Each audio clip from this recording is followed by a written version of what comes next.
Parts of western Washington buried under floodwaters. They had to break a window to get the guy out of that car. Dozens rescued. They saved my family. Others forced from their homes. It's anxiety causing. It's not safe. They don't feel safe. Washingtonians come together. Helping people during something that can be one of the worst times in their life.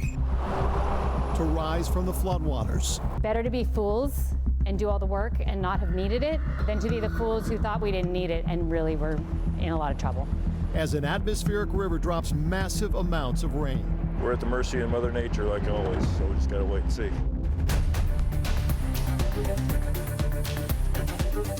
Last night's atmospheric river is back. Round 2 slamming western Washington right now. Rising rivers are causing flooding in several counties, and landslide danger is pretty high tonight. The high water is prompting rescues and evacuations for both people and animals. A rescue in Lewis County happened live during our 4 o'clock newscast. And dozens of horses were rushed to higher ground at the Evergreen State Fairgrounds because of the flooding threat there. Even if you're not living near a river, hard to avoid the impact of this storm. A major trail is washed out between North Bend and Snoqualmie Pass. This is the Palouse to Cascade State Park Trail right near exit 38. That trail obviously now closed. And on the roads, Highway 10 is closed near Cle Elum from Highway 970 junction to Hayward Road. Take a look at just how high the water is from the Teanaway River. WashDOT says experts are assessing the hillside above the highway. And then Highway 906 is closed near Hyack. Heavy rain damaged the pavement there. This closure is going to last a while. Engineers are still working on repair plans there. And it's not just in rural areas. Everett's Rotary and Langus Riverfront parks are closed because of the flooding. Everett Parks and Facility says it will let us know when conditions are safe to reopen. The same story in Auburn tonight. Isaac Evans and Game Farm Wilderness Parks are shut down because of flooding from the Green River. King 5's Madison Wade is monitoring one of those rivers for us tonight. But first, we're kicking off our team coverage with Perella Lewis. Walk us through the timeline for this system. Yeah, well, you know, it's already here. Round 2 arrived hours ago, and we've got a lot more as we go into the rest of the night and certainly tomorrow as well. In fact, all of the flood warnings, we've got at least 30 rivers currently or actively flooding, and we will likely add more to that as we go into the coming days, by the way. In Lewis County, the Cowlitz near Randall, this gave a lot of folks a lot of trouble earlier today at 22 feet tonight, but this is going to climb to 24 feet heading into tomorrow and the next day. That is going to come close to, if not break, a record set back in the 1990s. Cowlitz at Packwood as well, 11 feet tonight, climbing another 2 feet at least as we go into tomorrow. The highest level, it'll be close to that since the 1970s. I think a lot of areas will actually break records. Right now, we've got 4 different rivers that are on track to break records. We will likely add to that as we get into tomorrow and the next day or so, as at least 2-3 inches more of rain is going to fall in the lowlands, but a lot more than that in the mountains. A lot more details on your forecast still ahead. As Perella mentioned, river flooding is the primary concern over the next couple of days. Some are expected to reach record levels this week. One of those is the Cedar River in Renton. That's where we find King 5's Madison Wade. We are keeping a close eye on the Cedar River, which is behind me. I am in Renton right now under the I-405 overpass, and we're close to the Renton Community Center just to give you a lay of the land. I can tell you, though, there is a lot of space between where I was standing tonight, even where I am right now, and where the river is. So it is good news to see. But as you just heard Perella say, we could see major flooding here on the Cedar River come Thursday. And in fact, it could break records that were set in 1990. We're also keeping a close eye on other rivers. Let's go down south just a little bit to the Green River. This is an area where we're keeping a close eye on because it is causing flooding in parts of Auburn. 7 miles of Green Valley Road is shut down because of safety concerns. That closure is from Auburn Black Diamond Road to 212th Avenue. King County is warning people not to attempt to drive or walk on this road. Some parks in Auburn are also closed tonight. You can see in these photos that the Isaac Evans and Game Farm Wilderness Parks are flooded right now. If any flood water gets close to your home, emergency crews say that you do need to evacuate. King County is helping neighbors tonight and through the rest of the week with some sandbag locations that have been set up around the county, including right here in Renton. We do have a list of those locations if you need them on our website, king5.com. In Renton, Madison Wade, King 5 News. Well, the storm is prompting evacuations and rescues around western Washington. More than 25 people needed help evacuating from floodwaters between Napavine and Packwood in Lewis County today. During our 4 p.m. newscast, we showed you live coverage of a rescue along the Newaukum River. 6 people, including 2 children and 4 pets, were saved. The father of the children says when they saw that more rain was in the forecast, they called for help. I think for most of us, it's about keeping safe and just keeping our families safe. But these guys, I mean, what more can you say? They're incredible. Yeah, I really appreciate everything that they do, and they save my family. Some new video shows the moment 2 campers were rescued in Gold Bar last night after flooding along the Skycomish River. A deputy who helped with that rescue said the campers thought they were on high enough ground, but they got stuck. The Skycomish School District will be closed tomorrow over concerns about the rising Skycomish River.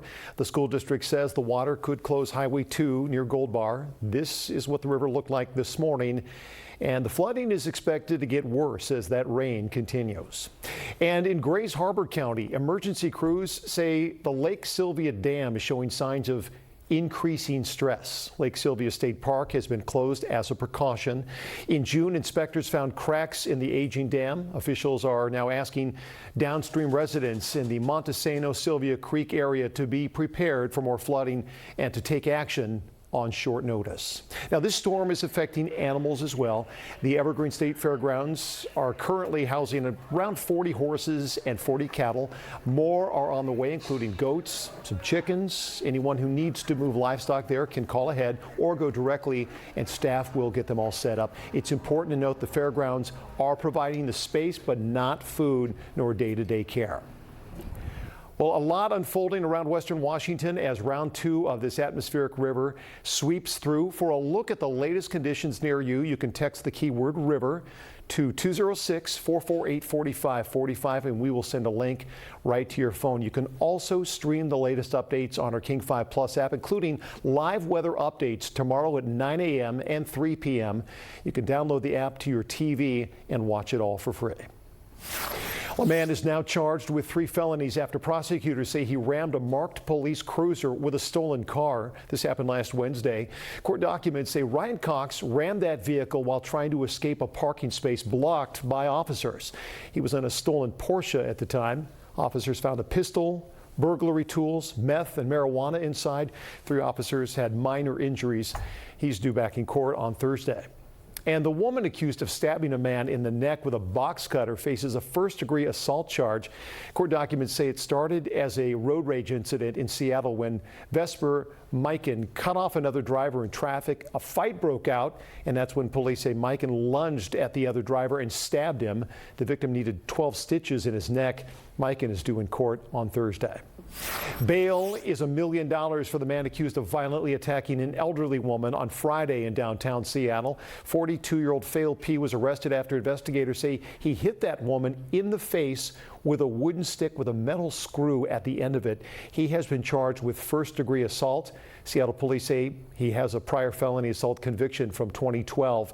The victim's family says she is at home recovering from a broken cheek and a broken nose. They also tell us there's a very good chance that she will lose her right eye. Everybody could be eulogizing me right now. And I just want everyone out there to know that your decisions matter. A badly injured Pierce County man is speaking exclusively to King 5 tonight, pleading for information on the driver who hit him and took off last month on a busy street in Kent. King 5's Connor Board sat down with him just 2 days after his release from the hospital. Just more than 2 weeks ago, the man was riding his motorcycle down this hill when a car crashed into him from behind. No one's been held accountable. No one stopped. The driver just drove on, leaving me for dead. I don't even know if they knew they were hitting anybody at the time. The pain Galen Morris is feeling now all started after something that brings him immense joy. The people who are there are real family. He hosts karaoke every weekend at the In-Between Pub in Kent. I love the interactions, the relationships that you that you make doing it. But on Saturday, November 22nd, on his motorcycle ride home, tragedy struck as he went down the hill on 277th Street. I had no idea what was coming until it hit me. He was rear-ended by a car. I remember six strikes with my helmet. Just like boom, boom, boom, boom, boom. He was able to call 911 as he laid in a ditch on the side of the road after two Good Samaritans noticed his motorcycle and stopped to help. I felt like I wasn't alone. It was really nice, and I am so grateful. Turns out they weren't exactly strangers. She was like, wait, are you Galen, the karaoke host from the IBP?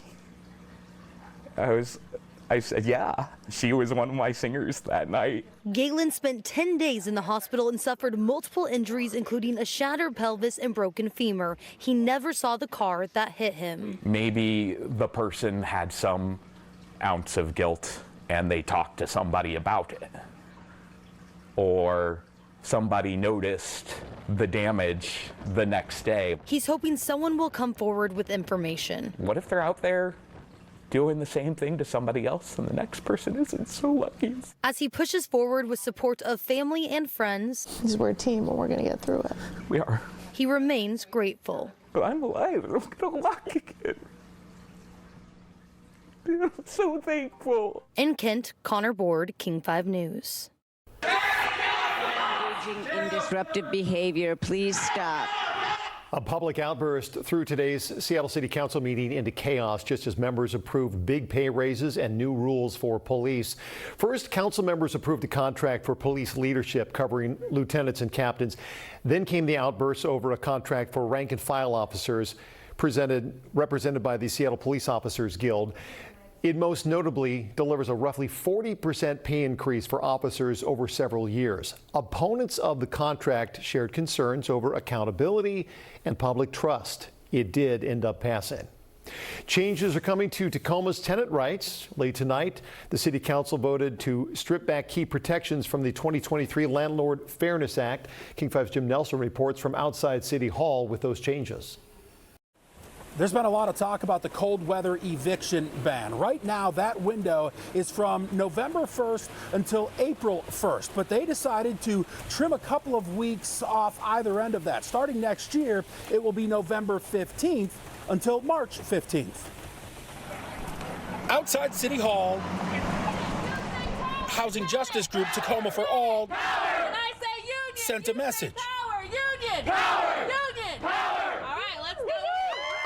We've put up this tent city as a way to force council members to visualize what's at stake here and what they're voting for today. They believe this could be next, now that council has rolled back some protections, like a shorter window on the winter eviction ban. Some council members have expressed concern about accountability, renters not paying their landlords. The only accountability they really need to be concerned about is their accountability to we the people. A brief demonstration before the deciding moments inside council chambers.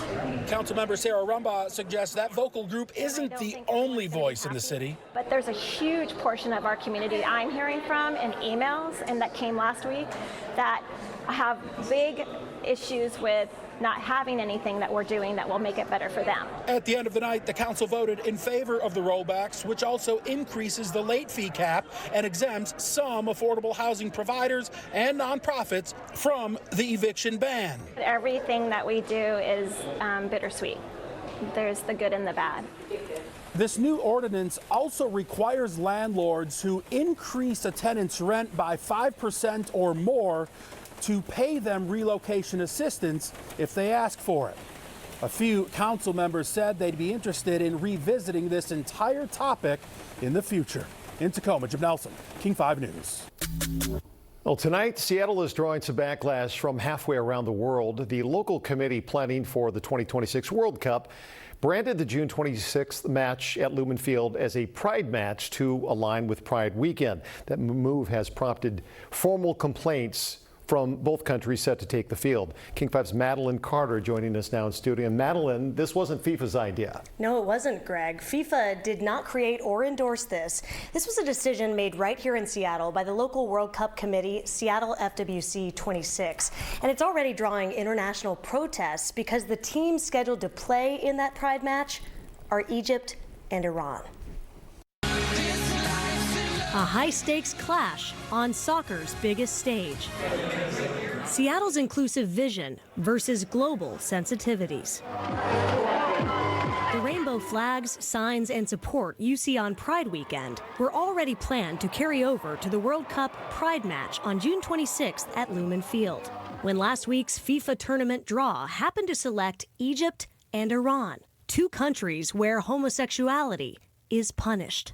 In Egypt, LGBTQ people risk arrest under vague morality laws, while in Iran, homosexuality is illegal and can even carry the death penalty.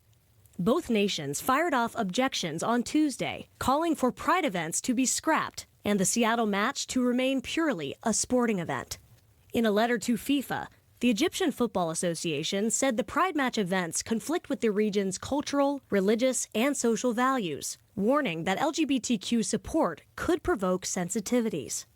Meanwhile, the head of Iran's Football Association called the Pride match branding irrational and said Iran had also protested to FIFA, claiming it goes against its long-standing tradition of neutrality. Despite the international backlash, the Seattle World Cup committee that created the Pride match is standing by its decision, providing this statement to King 5 on Tuesday. Seattle FWC 26 will be moving forward as planned with our community programming outside the stadium during Pride Weekend and throughout the tournament, partnering with LGBTQ+ leaders, artists, and business owners to elevate existing Pride celebrations across Washington. FIFA's Code of Ethics says it should stay neutral on political and social issues, but soccer's governing body has not yet weighed in on this Pride match controversy. Madeline Carter, King 5 News. Coming up a little bit later in sports, Chris Egan will have highlights with the #1 ranked high school basketball player in the country. Rainier Beach hosting Bishop Blanchette. We'll have the high-flying action. First, round 2 of an atmospheric river is slamming western Washington. Some rivers that were already near peak yesterday are spilling their banks tonight. Perella Lewis is tracking what areas are most impacted. Oh, yeah, and there is so much more to come. Many more rivers will reach flood stage, most of them major. We'll take a look at the very latest when we come back.